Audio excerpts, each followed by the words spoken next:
Hi friends, நம்ம இன்றைக்கி க்ரீமியான தயிர் சாதம் எப்படி செய்யலாம்னு சொல்லி பார்க்க போகிறோம். அதுக்கு பார்த்திங்கன்னா வெறும் ரெண்டு பொருள் தான் நம்ம குயிக்காக செஞ்சு முடிச்சிடலாங்க. பால், தயிர் இது ரெண்டு தான் அதுக்கு தேவையான பொருள். சரி வாங்க, இது நம்ம எப்படி செய்யலாம்னு சொல்லி பார்க்கலாம்.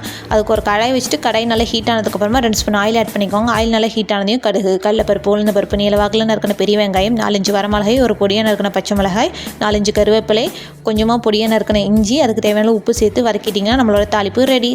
அதில் 2 ஸ்பூன் தயிர் ஆட் பண்ணி வேக வச்சு ஆற வச்ச சாதம், அதுக்கு தேவையான உப்பு சேர்த்து நல்லா கலந்து விட்டதுக்கப்புறமா காய்ச்சி ஆற வச்ச பால் கொஞ்சம் கொஞ்சமாக சேர்த்து இந்த மிக்ஸ் பண்ணிக்கோங்க. எப்போவுமே தயிர் சாதத்துக்கு தயிர் கம்மியாகவும் பால் அதிகமாக ஊற்றி செய்கிறப்போ அதனோட டேஸ்ட்வே சூப்பராக இருக்கும், க்ரீமியாகவும் இருக்கும்.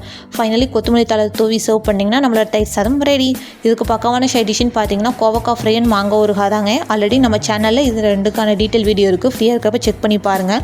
உங்களில் யாருக்கெல்லாம் இந்த மாதிரி தயிர் சாதம் ரொம்ப பிடிக்கும்னு கமெண்ட்டில் சொல்லுங்கள்.